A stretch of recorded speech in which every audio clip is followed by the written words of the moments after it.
नमस्कार। देवभूमि के दंगल में आप सभी का स्वागत है। मैं हूं आपके साथ यश शुक्ला और देवभूमि के दंगल में आज हम बात करेंगे मीठी जलेबी, फीकी हार, धामी की दहाड़।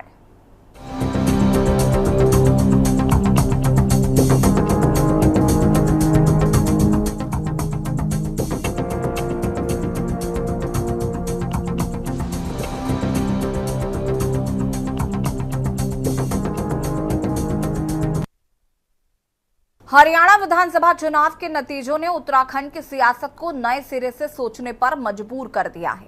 दरअसल केदारनाथ विधानसभा में होने वाले उपचुनाव से पहले हरियाणा में जीत की उम्मीद लगा बैठी कांग्रेस को बड़ा झटका लगा। हरियाणा में मिली हार से एक ओर जहां कांग्रेसी कार्यकर्ताओं में मायूसी है, तो वहीं भाजपा कार्यकर्ताओं का उत्साह और भी ज्यादा बढ़ गया है। यही वजह है कि भाजपा ने केदारनाथ उपचुनाव में भारी बहुमत के साथ जीत के दावे भी शुरू कर दिए हैं। वहीं कांग्रेस अब नए सिरे से गुना भाग में लग गई है। साथ ही जिताऊ प्रत्याशी की खोज में सर्वे का कार्य भी कांग्रेस ने शुरू कर दिया है।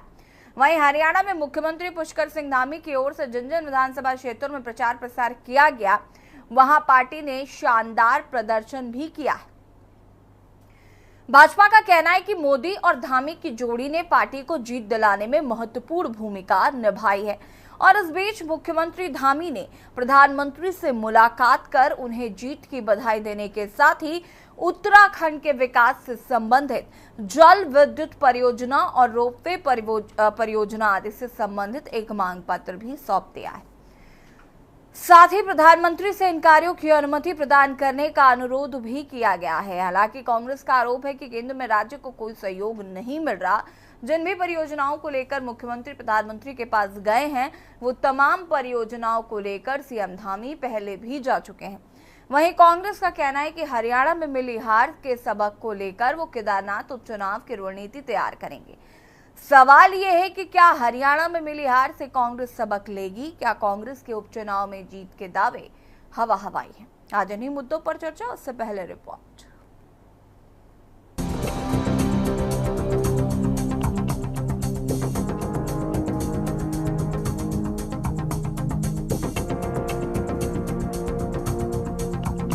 केदारनाथ उपचुनाव से पहले हरियाणा में हुए विधानसभा चुनाव के बाद उत्तराखंड की राजनीति में नए सिरे से हार जीत का गुणाभाग शुरू हो गया है। हरियाणा में पूरी तरह से जीत के लिए आश्वस्त कांग्रेस को दिन ढलते ढलते हार का एहसास होने लगा।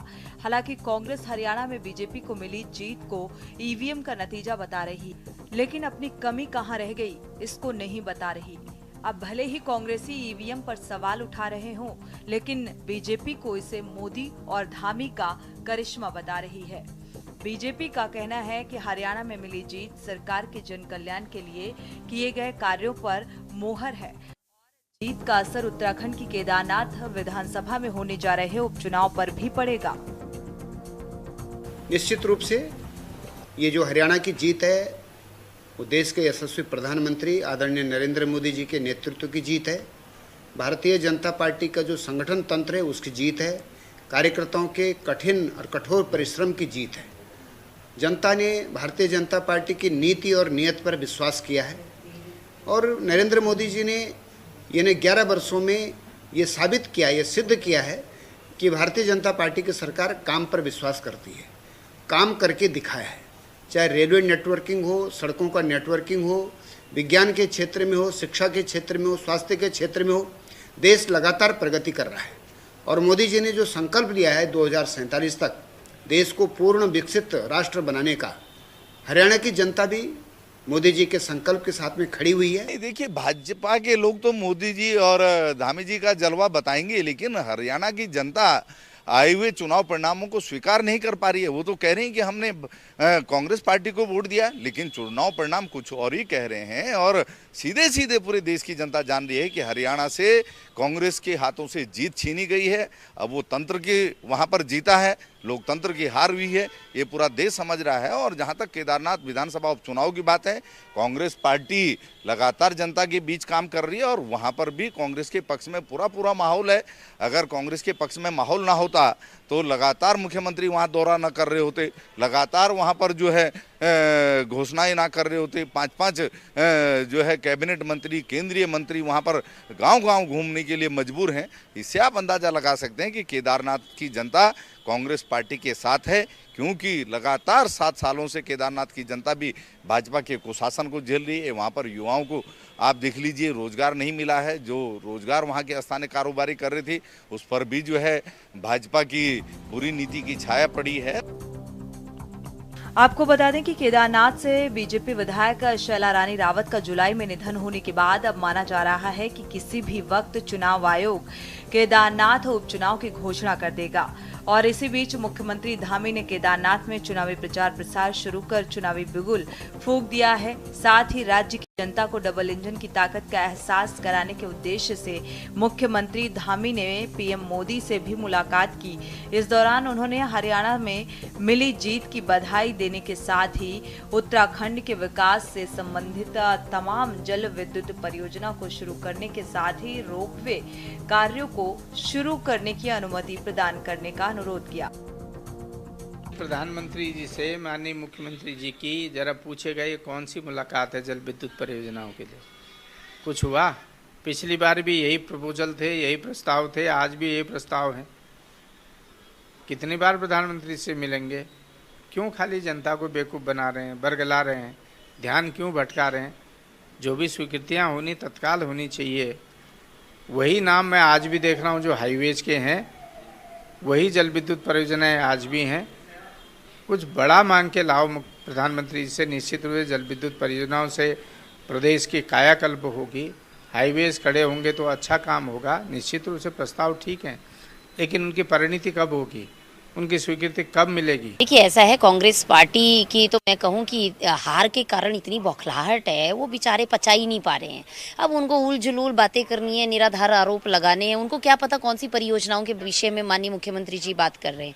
देखिए, जितनी बार माननीय मुख्यमंत्री जी सेंटर गए हैं और हमारी लीडरशिप जब हम जो काम लेके गए हैं, जो प्रोजेक्ट के लिए हमने बात की है, हमें बढ़ चढ़कर सहयोग मिला है। और इस बार भी माननीय मुख्यमंत्री जी ने जो भी बातें रखी हैं उन पे मोहर लग रही है। और इसी बात का इनको दुख है, क्योंकि इनके पास वो विजन ही नहीं था।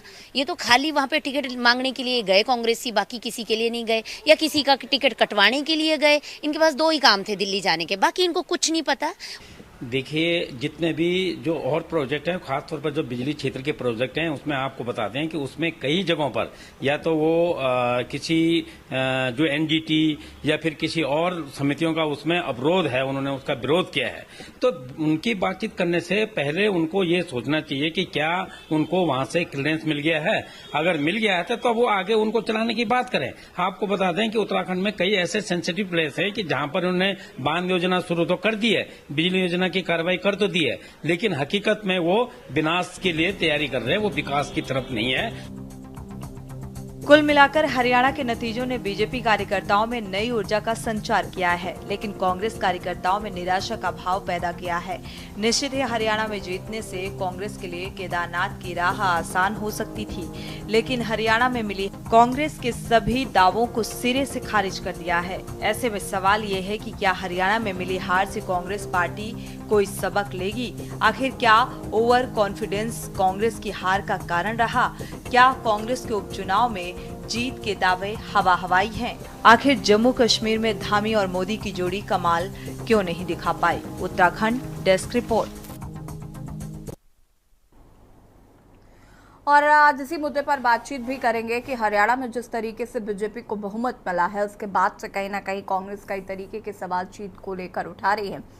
लेकिन सवाल ये है कि अपनी हार पर मंथन करना ज़्यादा ज़रूरी है, ना कि सामने जो व्यक्ति जीता है उसको लेकर आप उसकी जीत पर प्रश्न उठाएं। हार पर मंथन कितना ज़रूरी है, और आने वाले उत्तराखंड में जो उपचुनाव होना है केदारनाथ में, उसको लेकर भी कांग्रेस को तैयारी करनी चाहिए, ना कि दोषारोपण करना चाहिए, जो कि आज स्थिति है। आज हम इसी पर चर्चा करेंगे। मेहमान हमारे साथ जुड़ चुके हैं, उनसे आपका परिचय करा देते हैं। रविंद्र कुमार जी प्रदेश प्रवक्ता बीजेपी से हमारे साथ जुड़ चुके हैं। शीशपाल सिंह बेची प्रदेश प्रवक्ता कांग्रेस हमारे साथ जुड़ चुके हैं। शांति प्रसाद भट्ट जी केंद्रीय प्रवक्ता यूकेडी से हमारे साथ जुड़ चुके हैं। कुलदीप राणा जी वरिष्ठ पत्रकार हमारे साथ जुड़ चुके हैं। आप सभी का सबसे पहले तो बहुत बहुत स्वागत है। शुरुआत करते हैं शीशपाल जी से। शीशपाल जी, जीत की उम्मीद के बाद हार का सामना जब करना पड़ता है तो दुख होता है, लेकिन अपनी हार पर चर्चा ना करके सामने वाला जीता है उस पर टिप्पणी करना आपको कहाँ तक जायज लगता है? आपको नहीं लगता कि हार पर मंथन ज्यादा जरूरी है ना कि सामने वाले की जीत पर?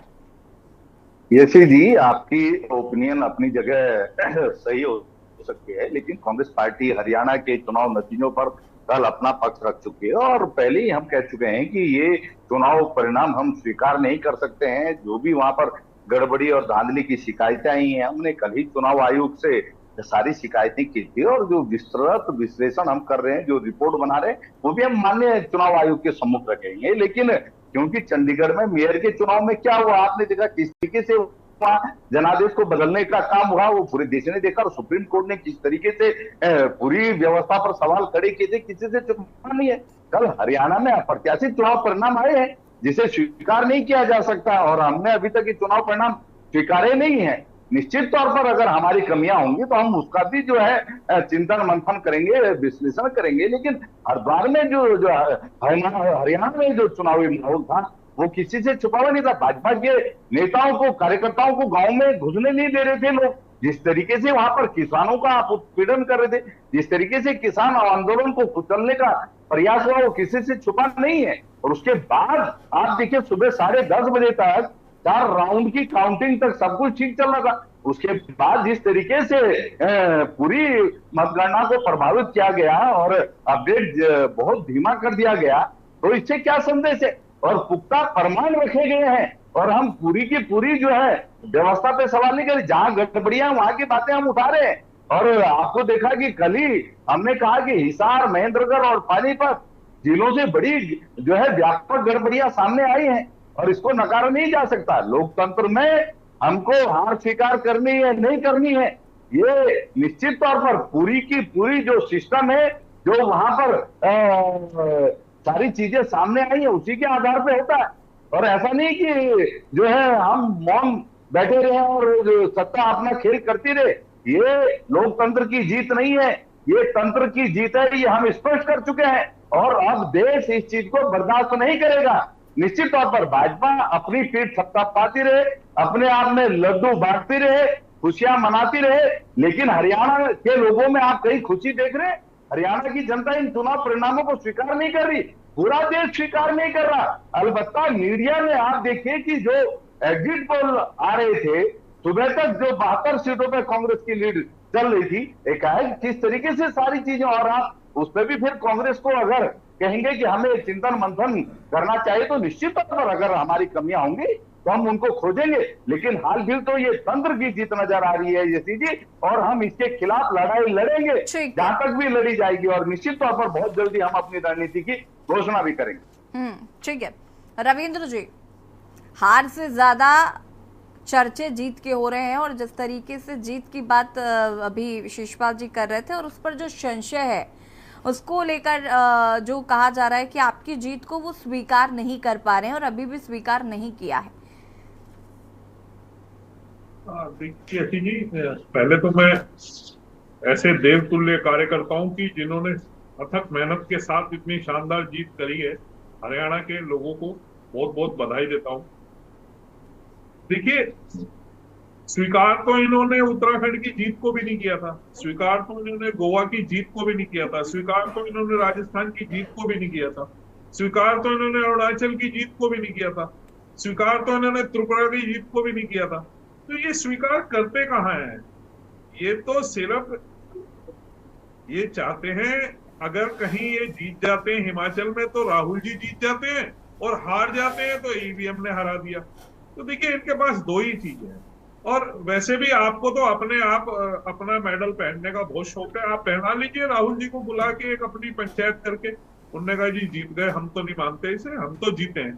तो इसे कोई हर्ज भी नहीं है हमें। कांग्रेसी अपने इकट्ठे होके सारे और राहुल जी को जीत का सेहरा पहना दें जहां जीते हैं, आप उसमें कोई हर्ज नहीं है, ये आपका अपना वो है। लेकिन शिवपाल जी, जिस प्रकार से कांग्रेस के गठबंधन के लोग, हम नहीं कह रहे, आपके अंदर के गठबंधन के लोग कह रहे हैं, आप कभी भी के अध्यक्ष हो, उन्होंने कहा कि कांग्रेस कभी भी अकेले चुनाव नहीं जीत सकती। चाहे अभी ताजा ताजा कश्मीर में जिस प्रकार से मैं बधाई दूंगा फारूक अब्दुल्ला जी की पार्टी को भी, जो भी जीते हैं वहां पे, उन्होंने भी नसीहत दी आपको कि ये विचार करना पड़ेगा कांग्रेस के अंदर, किसी ने आपको नहीं कहा। और सबसे बड़ी बात, ओवैसी जी ने भी कह दिया आपको, तो उन्होंने कहा भाई अब तो हम भी नहीं लड़ रहे थे, अब कैसे हार गए तुम। तो जिस प्रकार से आपको आपके जो सहयोगी दल है वही आपको नसीहत दे रहे हैं, उसके बाद भी अगर आप हार स्वीकार नहीं करते हैं तो ये कहीं ना कहीं जनादेश का अपमान है, लोगों का अपमान है, और देवतुल्य जनता का अपमान है जिन्होंने वोट दिया। मेरी आवाज आ रही है? जी रविंद्र जी। जी जी, मैं ये कहना चाहूंगा, देखिए कांग्रेस हमेशा से जनता का अपमान करने की आदी हो चुकी है। इसे पता ही नहीं लग रहा कि वह जिस प्रकार से प्रश्न उठाती है देश के मजबूत संगठनों के खिलाफ और देश के ऐसे जो हमारे वो है विभाग हैं उनके ऊपर इस तरीके से प्रश्न चिन्ह लगाकर कहीं ना कहीं देश को बदनाम करने का काम करती है कांग्रेस। और ये कांग्रेस को समझना होगा, जनता की नबज को समझना होगा, अपनी अंदरूनी लड़ाई को खत्म करना होगा। खाली संविधान दिखाने से नहीं होता। मैं दावे से कह सकता हूँ, अगर इन्होंने शैलजा जी को चेहरा बनाया होता, मैं दावे से कह सकता हूँ, जिस प्रकार से दलित दलित जाति जाति दलित दलित जाति करी थी, लेकिन आप कभी भी किसी दलित नेता को स्वीकार नहीं कर सकते। और मैं दावे से कहता हूँ भी नहीं करेंगे, और जब नहीं करेंगे तो इसका अंजाम ऐसा ही आएगा और आता रहेगा। ठीक है, आता रहेगा। रविंद्र जी वापस आऊंगे, शीशपाल जी रुक जाएगा, सबकी प्रतिक्रियाओं के बाद जवाब आपका ले लूंगी। शांति प्रसाद भट्ट जी, कैसे देख रहे हैं बीजेपी की जीत और कांग्रेस की हार को? देखिए, लोकतंत्र में जो पार्टी आगे बढ़ती है उसको बधाई। भारतीय जनता पार्टी को बहुमत मिला है, इसके लिए बधाई।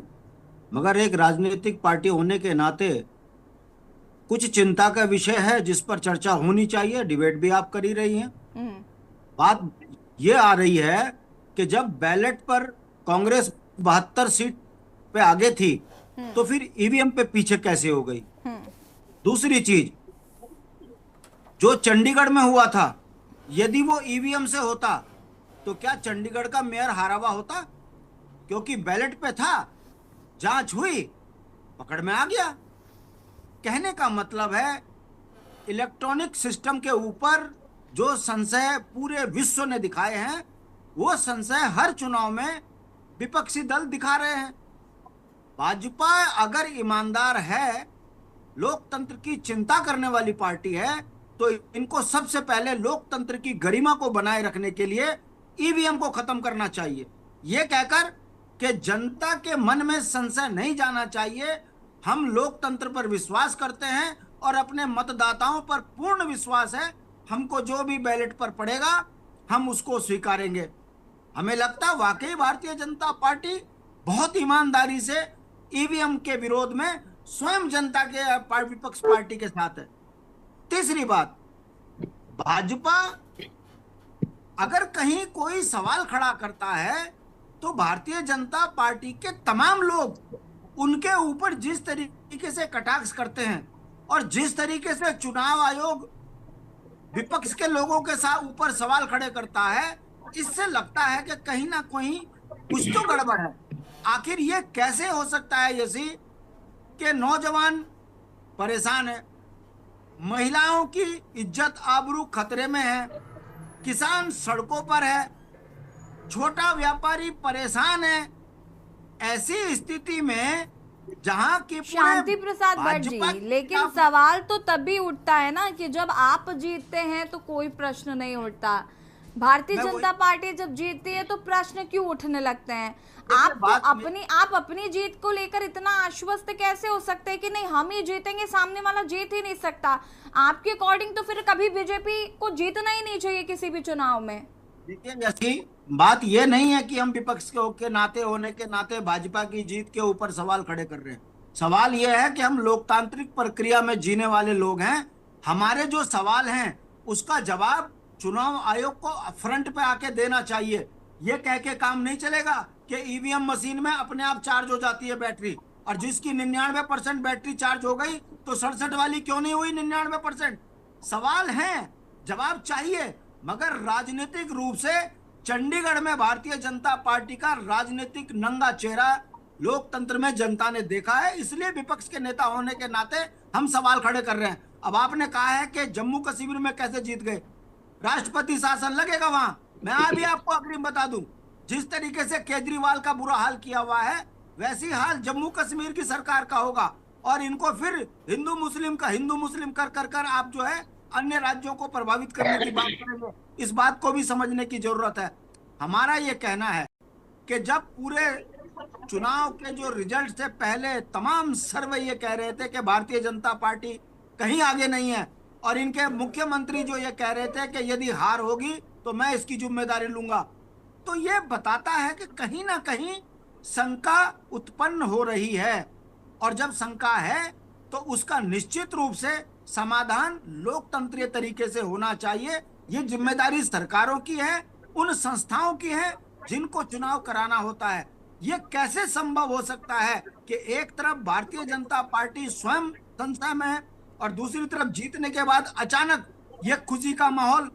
मेरा कहने का मतलब है चुनाव आयोग की ऊपर जो सवाल खड़े हो रहे हैं उस पर चुनाव आयोग को आगे आकर एक एक चीज का समाधान करना चाहिए। ठीक है, पूरे देश के शांति प्रसाद जी कर्मचारी वापस आएंगे, रुक जाएगा। और कैसे वीरेंद्र शर्मा जी भी हमारे साथ जुड़ चुके हैं, राजनीतिक विशेषज्ञ हैं। वीरेंद्र जी आपका भी स्वागत है। लेकिन उससे पहले कुलदीप राणा जी, कैसे देख रहे हैं बीजेपी की जीत और कांग्रेस की हार को, क्योंकि कई सवाल खड़े हो रहे हैं, ईवीएम पर सवाल फिर से एक बार शुरू हो चुके हैं सीधे तौर पर। और चूंकि हम उत्तराखंड की बात कर रहे हैं, उत्तराखंड के परिप्रेक्ष्य में बात करें तो जिस तरीके से हरियाणा में कांग्रेस जीत का दावा कर रही थी और उसके बाद अब हार का सामना करना पड़ा, ऐसे में अब कहीं ना कहीं केदारनाथ उपचुनाव को भी लगता है कि भाई ओवर कॉन्फिडेंट नहीं होना चाहिए, कॉन्फिडेंस तक तो ठीक है।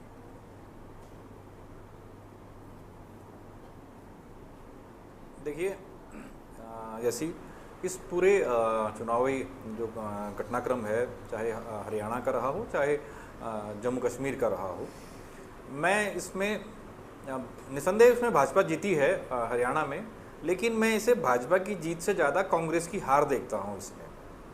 ठीक है, उसके कारण हैं, उसके कारण ये हैं कि जिस प्रकार से कांग्रेस ने पिछले कुछ समय में ये दिखाने की कोशिश करी कि हम संगठित हैं, हम एकत्र होकर के चुनाव लड़ रहे हैं और हम पार्टी के बाहर गठबंधन में भी एक दूसरे को साथ लेकर के चल रहे हैं। वहीं हरियाणा के चुनाव में कांग्रेस की भीतरी गुटबाजी की तमाम परतें खुल गई। कुमारी शैलजा का क्या था, क्या रोल रहा चुनाव में, हुड्डा का क्या रोल रहा चुनाव में, ठीक है। तो ये कहीं ना कहीं आज भले ही कांग्रेस के लोग इस पर सवाल खड़े कर रहे हों, लेकिन निसंदेह भाजपा जीती है, भाजपा को बधाई है, उनके लोगों को बधाई है। लेकिन कांग्रेस के पास मुद्दे ज़्यादा थे, उनके पास जीतने के अवसर ज़्यादा थे। 10 साल का शासन था, तो सवाल किसके पास ज़्यादा होंगे? विपक्ष के पास ज़्यादा होंगे। सवाल खड़े करने के लिए, जनता के पास बताने के लिए विपक्ष के पास मौके ज़्यादा थे, लेकिन विपक्ष ने उन मौक़ों को भुनाया नहीं। और जब जनता के पास चयन की बारी आई तो फिर जनता ने अपना जनादेश सुना दिया। ये समय के साथ मैं देख रहा हूँ, अब धीरे धीरे हमारे राजनीतिक दलों की ये एक बड़ी क्या कहें, अब ये एक बड़ी अजीब सी आदत हो गई है, क्योंकि इस पर मैं जजमेंटल टिप्पणी नहीं करूँगा, लेकिन राजनीतिक दल अक्सर अपनी हार को अब स्वीकार नहीं कर पाते हैं, ठीक, और चीज़ों को वो एक तरफा दृष्टिकोण से देखते हैं। ऐसा नहीं होना चाहिए। लोकतंत्र में हार और जीत दोनों लगे रहते हैं। आज कोई दल सत्ता में है तो कल दूसरा दल सत्ता में आएगा, ठीक है।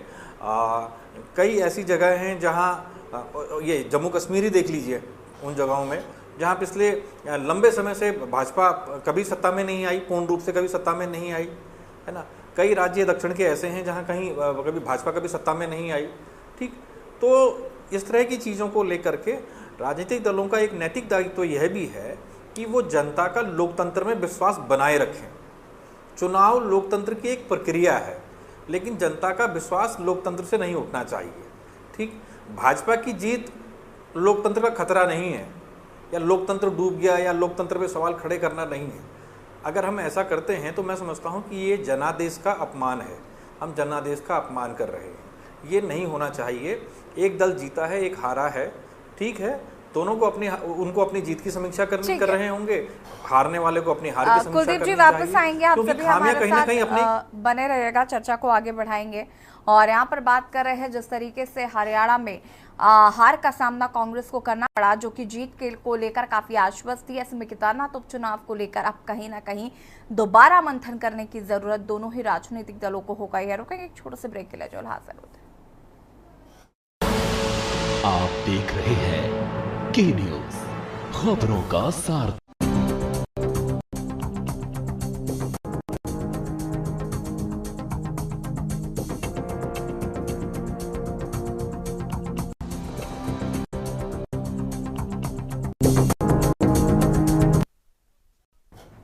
बात फिर से आप सभी का स्वागत है और देवभूमि के दंगल में आज हम बात कर रहे हैं एक और, जहां पर हरियाणा में बीजेपी ने बहुमत के साथ जीत हासिल की, कांग्रेस को हार का सामना करना है। ऐसे में उत्तराखंड में होने वाले उपचुनाव को लेकर अब दोबारा शुरू से कहीं ना कहीं मंथन करने की जरूरत पड़ सकती है कांग्रेस को भी और साथ ही साथ बीजेपी को भी। आज इसी मुद्दे पर चर्चा कर रहे हैं, मेहमान साथ लगातार जुड़े हुए वीरेंद्र शर्मा जी का रुख कर लेते हैं। किस तरीके का विश्लेषण किया, तरीके से बीजेपी की और कांग्रेस की हार को देख रहे हैं? अभी यहाँ पर कांग्रेस प्रवक्ता ने कहा कि हम इस हार को स्वीकार नहीं करते हैं, ये जनादेश का अपमान है। जनता जो है हरियाणा की, वो इस जीत को स्वीकार नहीं कर रही है। मानते हैं कि जब जब कांग्रेस की जो लड़ाई है घर की, जब जब वो बाहर आई है, तब तब कांग्रेस को हार का सामना करना पड़ा है, चाहे वो राजस्थान हो या हरियाणा। बिल्कुल यशी जी, पहले मैं आपका धन्यवाद करना चाहूंगा कि आपने मुझे यहाँ पे आमंत्रित किया और मौका दिया बोलने का। मैं देखो, मेरे साथ सभी पैनलिस्ट बैठे हुए हैं, ये मेरे सभी चिर परिचित है, मैं बड़े अच्छे से इनको जानता हूँ। लेकिन मैं जब बात सुन रहा था हमारे यूकेडी प्रवक्ता जी की भी, शांति प्रसाद भट्ट जी बहुत ज्ञानी आदमी है, बहुत अच्छे प्रवक्ता है, परंतु इन्हें भी पता नहीं क्या हो गया है, अब ये भी विपक्ष में कांग्रेस की भाषा बोलने लग गए हैं। देखिए, जो एक चीज है, एक बहुत विडंबना है हमारे देश में ये, कि अगर आप हारो तो आप ठीकरा फोड़ो चुनाव आयोग के ऊपर, यानी आप इलेक्शन कमीशन के ऊपर क्वेश्चनिंग करना शुरू कर दोगे। आपने ये प्लानिंग कर रखी है जनता को भ्रमित करने के लिए। देखिए, बाकी कुछ नहीं है, आप चुनाव जीत रहे भ्रम से, आप लोगों के बीच में प्रचार कर रहे भ्रम वाले, आप विकास की तो बात ही नहीं कर रहे, ना अपने विजन की बात कर रहे। जब भी आप चुनाव में जा रहे, आप जनता को गुमराह करके आप लोकतंत्र आपने ढकोचला पीट रखा है कि हम तो लोकतंत्र के बहुत बड़े हितैषी है, हम तो देश हित में काम करने जा रहे, और आप भ्रम वाला चुनाव प्रचार करके, भ्रमित और गलत तरीके से चुनाव प्रचार करके, उसके बावजूद भी अब अगर आप हार जाते हो, फिर आप सिस्टम को ना मान के सिस्टम को बोलते हो कि ये सिस्टम की जीत है, लोकतंत्र की हार है। ये बहुत बड़ी हमारे देश के लिए एक बहुत बड़ी विडंबना है। हमें समझना चाहिए कि इस तरीके की लॉबी अगर डेवलप की जाए देश भर में, तो फिर ये चुनाव नहीं रहेंगे। आप जरा मेरे विपक्ष के साथियों से ये पूछिए, अगर आप जीते हो जम्मू कश्मीर में, आपके साथी जीते हैं एनसी वाले, तो फिर चुनाव आयोग ने वहां क्यों नहीं की गड़बड़ी? वहां पे भी तो वो गड़बड़ी कर सकते थे। चंडीगढ़ में जो हुआ था वो क्या था चंडीगढ़ में? देखिए भट्ट जी, वो एक अलग विषय है, उसमें जिस पे जहाँ गलती पकड़ी, जहाँ जो गलतियां, तो क्या चंडीगढ़ नहीं, जो जहाँ, देखिए वो एक अलग बात है, उसमें आप देखिए वो एक अलग, वो अलग विषय है। आप वहां पे उस टाइम पकड़े गए ना, गलतियां अगर छोटे लेवल पे भी हुई तो पकड़ी गए। अब इतने बड़े चुनावी सिस्टम में क्या एक भी आदमी, सारे आदमी बिक गए, मतलब मेरे समझ से परे है। जापान बेकार है, अमेरिका बेकार है, स्विट्जरलैंड तो बेकार है। आपको फिर इसका मतलब ये है तो आपको अमेरिका के चुनाव आयोग से यहाँ पे चुनाव करवाने चाहिए। एक सेकंड, फिर आप बेकार में भारत के चुनाव आयोग रुक के अंदर जाइए आपका- वीरेंद्र जी एक सेकंड रुकिएगा। शीशपाल जी एक सेकंड, शांति प्रसाद जी थोड़ी शांति प्लीज, रुक जाइए। शांति प्रसाद जी होल्ड ऑन। वीरेंद्र जी रुकिएगा, वीरेंद्र जी मैं वापस आती हूँ आपके पास, रुकेगा। शीशपाल जी सवाल लगातार यही उठ रहे हैं कि भाई जब आप जीतते हैं तो आप प्रश्न चिन्ह नहीं उठाते, तब ईवीएम का भी कहीं कुछ नामो निशान नहीं होता। जब आप हार जाते हैं ऑल ऑफ सडन ईवीएम क्यों है, ईवीएम को दोष देना शुरू कर देते हैं।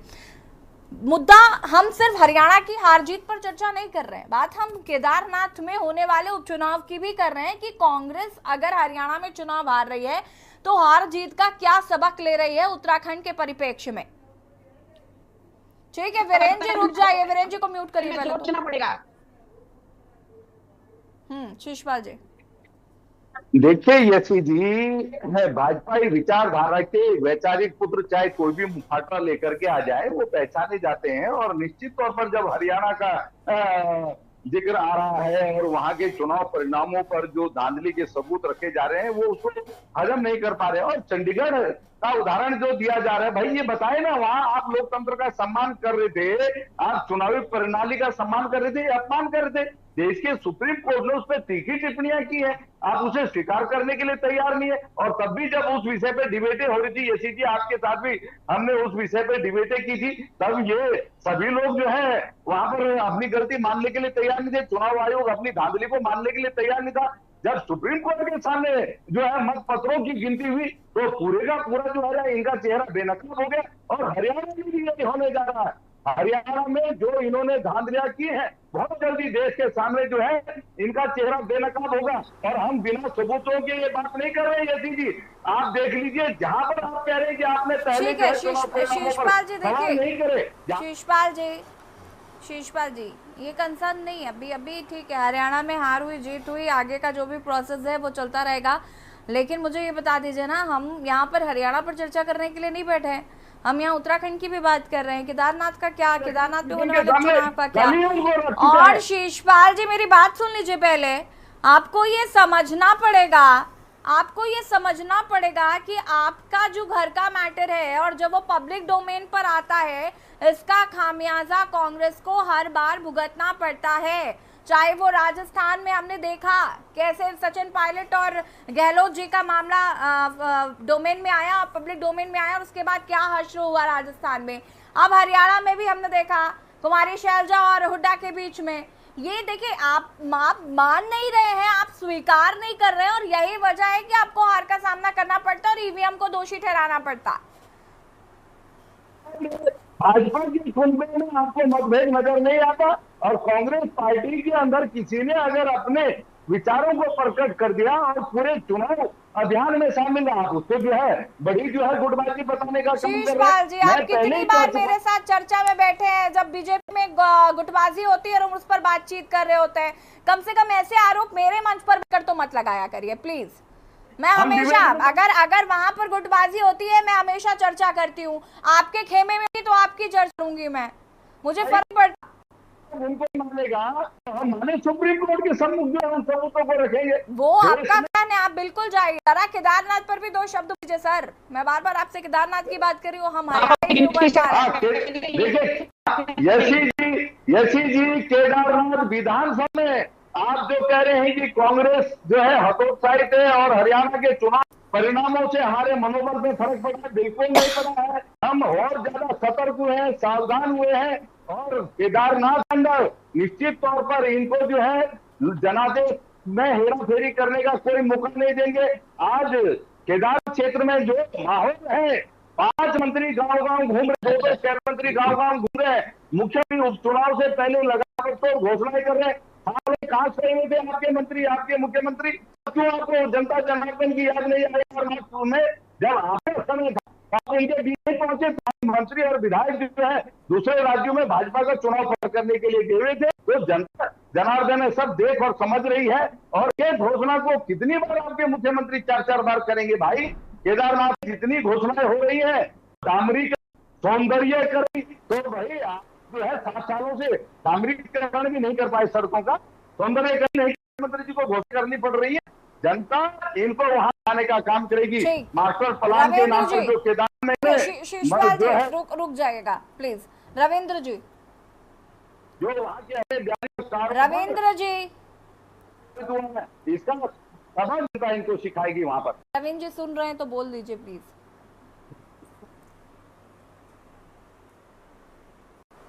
अनम्यूट जो है तो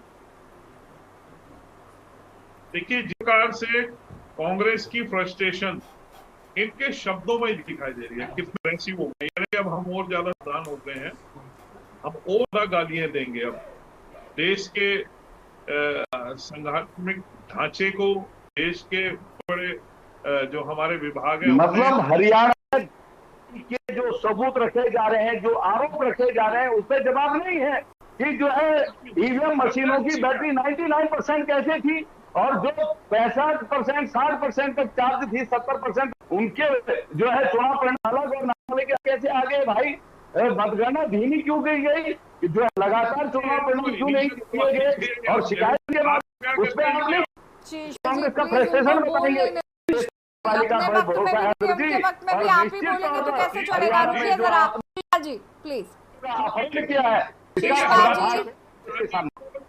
सिवाय सवाल का काम नहीं चलेगा। सवाल अगर शिशपाल जी प्लीज रुक आइए, बीच में इंटरप्ट मत करिए प्लीज। जवाब भी देने पड़ेंगे। अरे शिशपाल जी मैं आपसे ये थोड़ा सा इंद्र जी। यशी जी मैं सिर्फ एक मूल प्रश्न पे आता हूँ जिसको सभी लोग स्वीकार। आप मुझे एक ऐसा रोल मॉडल कांग्रेस का प्रदेश दिखाइए जिसे देख के वहां की जनता ये सहमत हो जाए कि नहीं, जो इन्होंने वादे किए थे हिमाचल में इन्होंने कहा 1500 देंगे, वहां इन्होंने 1500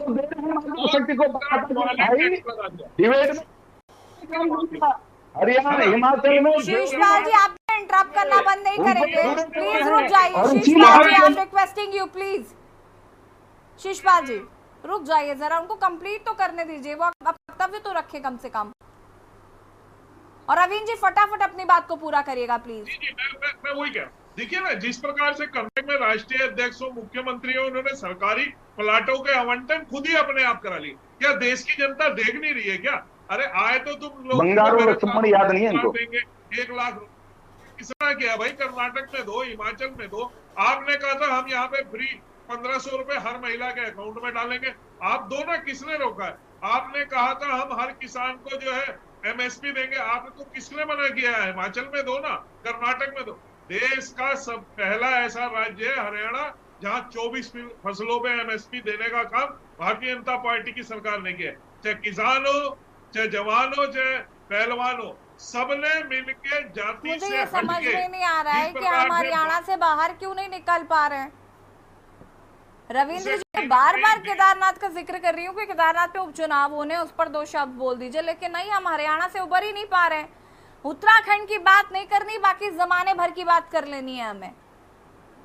केदारनाथ सीट हमारी थी, अनफॉर्चुनेटली हमारे विधायक अभी 7 साल हो गए आपको डामरीकरण याद नहीं आया, आपको सुंदरीकरण याद नहीं आया, आपको केदार प्रोडक्ट उत्पाद ये सब याद नहीं आया।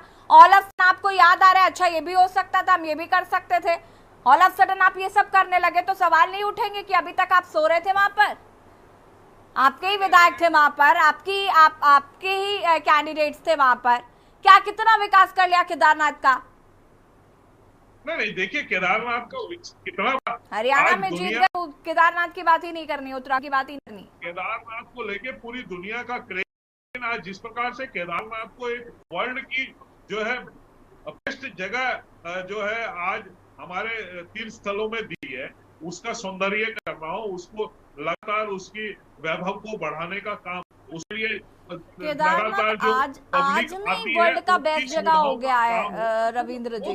केदारनाथ हमारे धामों में बहुत पहले से है, बहुत विख्यात है, आदि अनंत कालों से लोग केदारनाथ को जानते हैं। उसका सौंदर्यीकरण आपको अब याद आ रहा है कि अब हमें सौंदर्यीकरण करना है? मैं वही तो पूछ रही हूँ ना आपको, अब याद आ रहा है कि क्या करना है क्या नहीं करना है? शांति प्रसाद भट्ट जी, ठीक है, शांति प्रसाद जी फटाफट अपनी बात को पूरा करेगा, उसके बाद कुलदीप राणा जी का रुख करता है।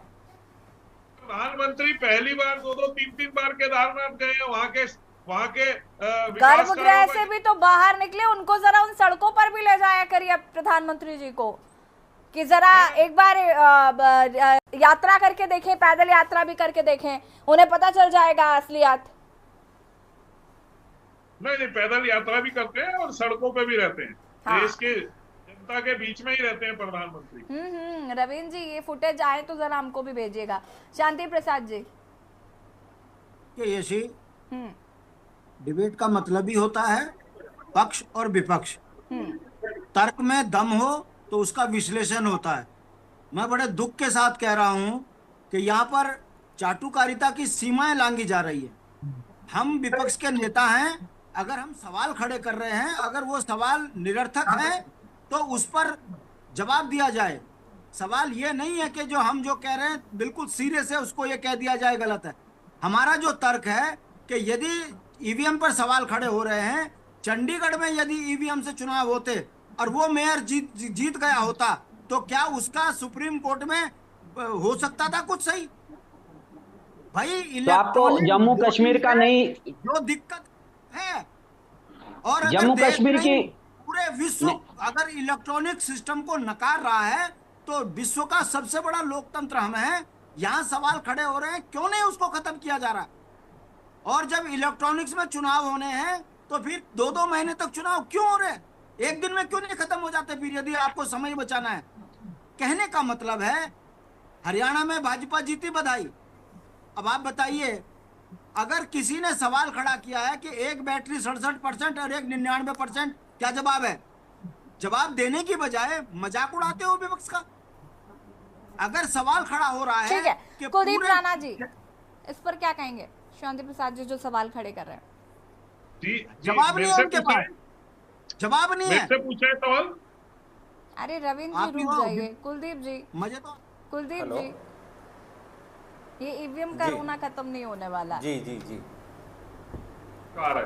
99%। देखिए ये तो समझने वाली बात है, क्योंकि सुप्रीम कोर्ट भी ईवीएम को लेकर के स्थिति स्पष्ट कर चुका है, ठीक है। और अब अगर इसको किसी को नहीं मानना है तो वो उसकी व्यक्तिगत राय हो सकती है, उस पर हम कोई टिप्पणी नहीं कर सकते हैं। लेकिन जब चुनाव आयोग ने इन्हें बुलाया विपक्ष को, आओ भाई मशीनों को चेक करो, इसमें खमियां है तो बताओ।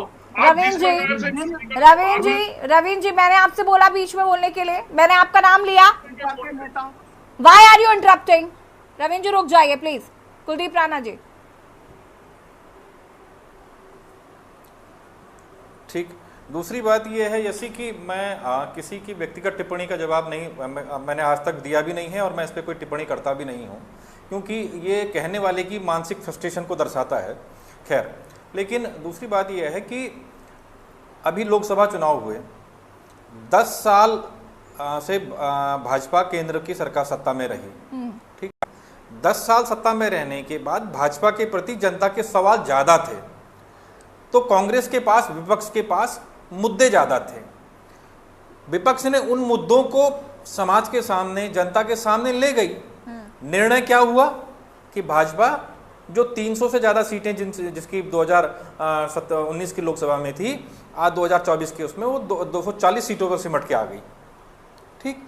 ये विपक्ष ने जनता के सवालों को लेकर के, और जो 10 साल के अंतर से जो जनता सत्ता के से जो सवाल, क्योंकि जितने साल आप सत्ता में बढ़ते जाते हैं, जनता के सवाल भी उतने ज़्यादा बढ़ते जाते हैं। ये निर्भर करता है आप पर कि आप कितने रणनीतिक रूप से अपने मुद्दों को जनता के बीच में लेके जाते हैं। अब देखिए, मैं एक बात से, इस बात से बहुत सारी चीज़ें स्पष्ट होंगी अगर समझने के दृष्टिकोण से देखा जाएगा। तो आप देखिए, भारतीय जनता पार्टी का जन्म जब हुआ तो उसके क्या वैचारिक मुद्दे थे? राम जन्मभूमि, धारा 370, ये उसके सबसे महत्वपूर्ण मुद्दे रहे।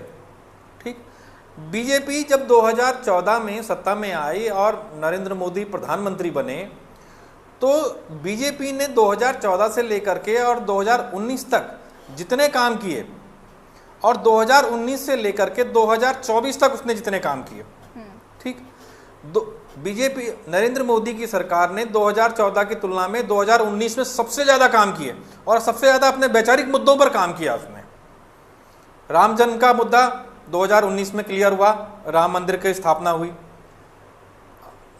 धारा 370 2019 के लोकसभा चुनाव के बाद जब सरकार बनी तब ये उन्होंने वहां से उसको हटाने का काम किया।